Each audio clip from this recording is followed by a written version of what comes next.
Qu'est-ce que la vraie liberté en Christ? La liberté est l'un des désirs les plus importants de l'homme.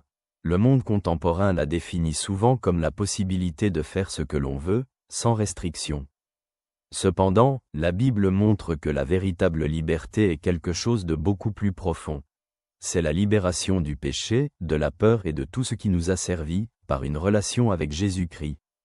Jésus a dit, « Si le Fils vous libère, alors vous serez vraiment libre » Évangile selon Jean, chapitre 8, verset 36. Ces mots rappellent que la véritable liberté vient de Dieu, et non des efforts humains. Le Christ nous libère des chaînes du péché et nous donne une vie pleine de paix et d'espoir. L'apôtre Paul a écrit aux Galates, « C'est pour que nous restions libres que Christ nous a libérés. Demeurez donc fermes et ne vous remettez pas sous le joug de l'esclavage. » Lettre aux Galates, chapitre 5, verset 1er.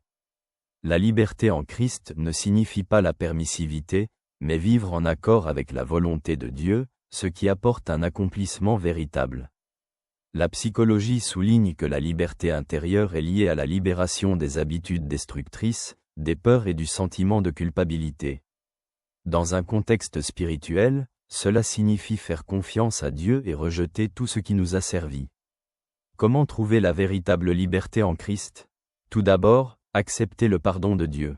Paul écrit dans l'Épître aux Romains, « Mais maintenant, sans la loi, la justice de Dieu a été manifestée, la justice de Dieu par la foi en Jésus-Christ pour tous ceux qui croient. » Épître aux Romains, chapitre 3, verset 22.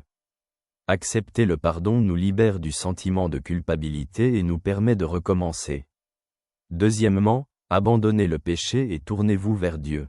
Dans l'Épître aux Hébreux, il est écrit, « Débarrassons-nous de tout fardeau et du péché qui nous enveloppe si facilement, et courons avec persévérance la course qui nous est offerte. » Épître aux Hébreux, chapitre 12, verset 1er. La libération du péché nous ouvre à la vie en plénitude. Troisièmement, recherchez la vérité de Dieu. Jésus a dit, « Vous connaîtrez la vérité, et la vérité vous libérera. » Évangile selon Jean, chapitre 8, verset 32. La vérité de la parole de Dieu nous montre le chemin de la liberté et nous indique ce qui nous a servi vraiment. Quatrièmement, demeurez dans le Saint-Esprit. Dans l'Épître aux Romains, nous lisons, « La loi de l'Esprit de vie en Christ Jésus t'a libéré de la loi du péché et de la mort. » Épître aux Romains, chapitre 8, verset 2. Le Saint-Esprit nous guide, nous donne la force et nous rappelle notre liberté en Christ. Cinquièmement, utilisez la liberté pour servir les autres. Paul a écrit aux Galates, « Vous, frères, vous avez été appelés à la liberté. Seulement ne faites pas de cette liberté un prétexte pour vivre selon la chair, mais servez-vous les uns les autres dans l'amour. » Lettre aux Galates, chapitre 5, verset 13. La liberté en Christ nous donne la capacité de vivre dans l'amour et de servir les autres. La véritable liberté en Christ est une vie en paix, espoir et proximité avec Dieu. Comme le dit le psalmiste, « J'ai cherché le Seigneur, et il m'a répondu et délivré de toutes mes frayeurs. » Livre des Psaumes, Psaume 34e, verset 5.